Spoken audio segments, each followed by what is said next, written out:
নিরামিষের দিনে এইভাবে একবার বাঁধাকপিটা রান্না করে দেখুন, আশা করছি সবার খুবই ভালো লাগবে। প্রথমে একদম ছোটো ছোটো টুকরো করে কুমড়োগুলো কেটে নিয়ে সেগুলোকে ভেজে তুলে নিতে হবে। কুমড়োটা ভাজার সময় অল্প একটু লবণ ও হলুদ দিয়ে দিতে হবে, দিয়ে খুব সুন্দর করে ভেজে তুলে নিতে হবে। হ্যাঁ, এখন অনেকেই বলতে পারেন যে কুমড়ো কেন দেব। এখন প্রায় 90% মানুষের কিন্তু ডায়াবেটিস হয়ে গেছে, তো সবাই মিষ্টিটা রান্নাতে স্কিপ করতে চায় আর আলুটাও স্কিপ করতে চায়। তো সেক্ষেত্রে কুমড়োটা দিলে বাঁধাকপিটা খুব মাখো মাখো হয়ে যায় আর মিষ্টির অভাবটাও চলে যায়, আর তাছাড়া একটা আলাদা টেস্টও এনে দেয়। অনেকে যারা কুমড়ো খেতে পছন্দ করো না তারা কিন্তু কুমড়োটাকে স্কিপ করে কুমড়োর পরিবর্তে শুধু আলু দিয়েও করতে পারো, কিন্তু আমি এখানে কুমড়ো দিয়েছি। আমার বাড়িতে অনেকেরই সুগার আছে, তাই জন্য, এবং ভালোও লাগে আমাদের খেতে, যদি এটা অপশনাল। তো কুমড়োগুলো আমার ভাজা হয়ে গেছে, আমি কুমড়োগুলো তুলে এবার কড়াইয়ে আরেকটু তেল গরম করে দুটো এলাচ থেতলে দিয়ে দিয়েছি, তার সঙ্গে দিয়েছি কয়েকটা দারচিনি, শুকনো লঙ্কা ও তেজপাতা ফোড়ন, ব্যাস এইটুকুই। এরপরে দিয়ে দেব আদা বাটা। ফোড়নটা যখন ভাজা হয়ে যাবে, ফোড়নটা ভাজা হয়ে এলে আমি দিয়ে দিচ্ছি আদা বাটা। আদা বাটা দিয়ে সঙ্গে সঙ্গে একটু লবণ ও হলুদ দিয়ে দেব, নাহলে আদাটা খুব ছিটকায়।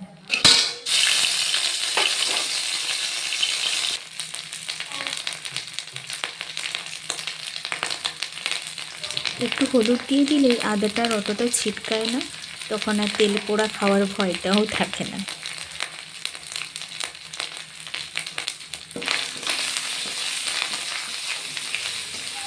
আদাটা একটু কষানো হয়ে এলে তারপরে দিয়ে দেবো টমেটো কুচি। আমি 1.5খানা টমেটো দিয়েছিলাম। তারপরে দিয়ে দিচ্ছি, ঝালটা দিলে স্বাদ মতোই দেবো। আমি একটু লঙ্কা গুঁড়ো অ্যাড করলাম, যদি আমি কাঁচা লঙ্কাও কয়েকটা দেবো। লঙ্কাটা গোটা রাখবো কারণ তার ফ্লেভারটা খুব ভালো লাগে। মশলাটা ধরে যাচ্ছিলো বলে অল্প একটু জল দিয়ে ভালো করে কষিয়ে নিচ্ছি। টমেটোটা গলে যাওয়া পর্যন্ত একটু ভালো করে কষিয়ে নিতে হবে। টমেটোটা আমার কিছুটা গলে এসছে, এরপরে দিয়ে দিচ্ছি ধনে গুঁড়ো ও জিরে গুঁড়ো। 1 চামচ করেই দিয়েছি, ছোটো চামচে। এবারে মশলাটাকে আরও ভালোভাবে একটু কষিয়ে নিতে হবে, পুরো তেল ছেড়ে আসা পর্যন্ত কষিয়ে নেওয়ার পরে দিয়ে দিতে হবে বাঁধাকপিটা। বাঁধাকপিটা আমি আর সেদ্ধ করিনি, খুব নরম ছিল বাঁধাকপিটা। যদি মনে হয় একটু বাঁধাকপিটা সেদ্ধ করে নেবে তাহলে হালকা ভাপিয়ে নিতে পারো।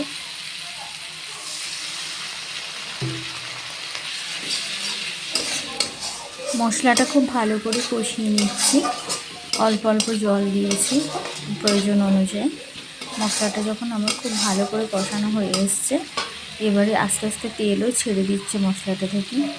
এরপর আমি বাঁধাকপিটা অ্যাড করে দেবো। যেহেতু আমি বাঁধাকপিটা সেদ্ধ করিনি, তাই বাঁধাকপিটাকে অল্প ঢেকে ঢেকে কষিয়ে নেব। বাঁধাকপিটাকে একটু ভালো করে কিন্তু কষিয়ে নিতে হবে।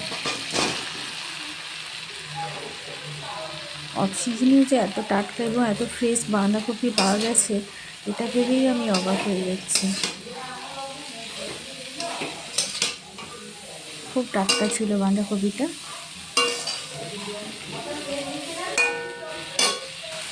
বাঁধাকপিটা অল্প অল্প ঢাকা দিয়ে কষিয়ে নিচ্ছিলাম। দেখো বাঁধাকপিটা আমার কত সুন্দর নরমও হয়ে গেছে এইটুকু সময়ের মধ্যে। এরপর বাঁধাকপিটা যখন পুরো সেদ্ধ হয়ে এসছে, তখন জলটা ঠিক আগের মুহূর্তে আমি ভেজে রাখা কুমড়োগুলো অ্যাড করে দিয়েছি। কুমড়োগুলো অ্যাড করে দিয়ে আর একটুক্ষণ নেড়ে চেড়ে তারপরে অল্প জল দিয়ে ঢাকা দিয়ে দেব।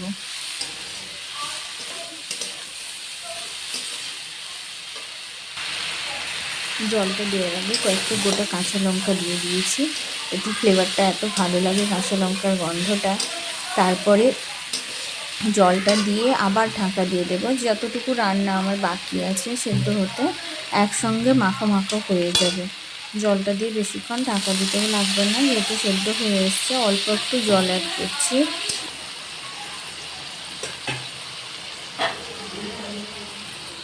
জলটা দিয়ে এবার ঢাকনাটা দিয়ে দিচ্ছি।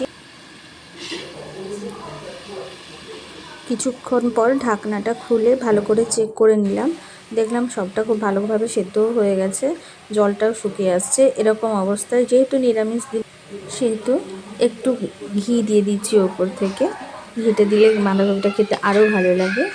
ঘিটা দিয়ে যেইটুকু জল আছে সেটা টাইট করে নিতে হবে।